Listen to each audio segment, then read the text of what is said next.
राष्ट्रीय जगत vision news में आपका स्वागत है। मैं हूं आपके साथ वीना। और एक बार फिर छत्तीसगढ़ की राजनीति में हलचल मची हुई है। आज सुबह से ही सीबीआई ने पूर्व मुख्यमंत्री भूपेश बघेल, कई आईपीएस अधिकारी और पूर्व आईएएस अनिल टूटेजा के घर पर छापेमार कार्रवाई शुरू कर दी है। आज सुबह से ही सीबीआई ने दबिश दी है। बताया जा रहा है कि ये दबिश महादेव ऑनलाइन सट्टा ऐप से जुड़ा हुआ है, जिसके बारे में हो सकता है कि सीबीआई को कोई लीड मिली हो, जिसकी वजह से कई अधिकारियों और पूर्व मुख्यमंत्री के भिलाई और रायपुर निवास पर छापेमार कार्रवाई शुरू की गई है। आइए आपको दिखाते हैं पूरी खबर पूरी डिटेल के साथ। छत्तीसगढ़ के पूर्व मुख्यमंत्री भूपेश बघेल के रायपुर और भिलाई स्थित निवास पर आज सुबह सीबीआई की टीम ने दबिश दी। इसके अलावा उनके पूर्व राजनीतिक सलाहकार वरिष्ठ पत्रकार Vinod Verma, IPS Arif Sheikh, IPS Anand Chhabra, IPS Abhishek Maheshwari, IPS Abhishek Pallav और पूर्व IAS Anil Tuteja, additional SP Sanjay Dhruv, IPS Prashant Agrawal और कांग्रेस विधायक देवेंद्र यादव के ठिकानों पर सीबीआई ने छापेमारी की है। पूर्व सीएम भूपेश बघेल नेताओं और अधिकारियों के ठिकानों पर यह कार्रवाई महादेव सट्टा ऐप मामले से जुड़ी हुई है।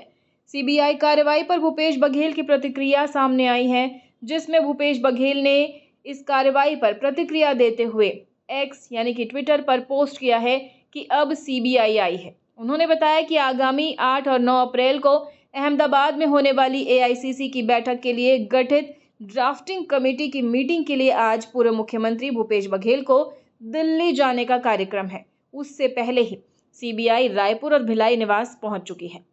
वहीं इस मामले में पूर्व उप मुख्यमंत्री टीएस सिंहदेव ने कहा है कि बार बार भूपेश बघेल को एजेंसियों के द्वारा परेशान करना बेहद निंदनीय है। पूर्व उप मुख्यमंत्री टीएस सिंहदेव ने एक्स पर लिखा, बार बार छत्तीसगढ़ के पूर्व मुख्यमंत्री भूपेश बघेल को एजेंसियों के द्वारा परेशान करना बेहद निंदनीय है। ये केवल भूपेश बघेल की छवि खराब करने की भाजपा की नाकाम कोशिशें हैं। प्रदेश की भाजपा सरकार छत्तीसगढ़ राज्य को चलाने में असमर्थ साबित हो रही है, इसलिए जनता से जुड़े मुद्दों का ध्यान भटकाने के लिए ऐसे प्रयास किए जा रहे हैं। पहले ईडी और अब सीबीआई जांच एजेंसियों को भाजपा की बी टीम बनकर काम करने से फुर्सत ही नहीं है। अभी हाल ही में ईडी द्वारा विपक्ष के नेताओं पर कार्रवाई की रिपोर्ट खुद सरकार को जब दिखानी पड़ी तो निश्चित हो गया कि ये केवल धमकाने और परेशान करने का हथियार बना हुआ है। भाजपा द्वारा राजनीतिक द्वेष की भावना से की जा रही ये कार्रवाई लोकतंत्र का हनन है। वहीं इस कार्रवाई के बाद लगातार कांग्रेसी नेताओं के बयान सामने आ रहे हैं। उनका कहना है कि ये भाजपा की सोची समझी साजिश है।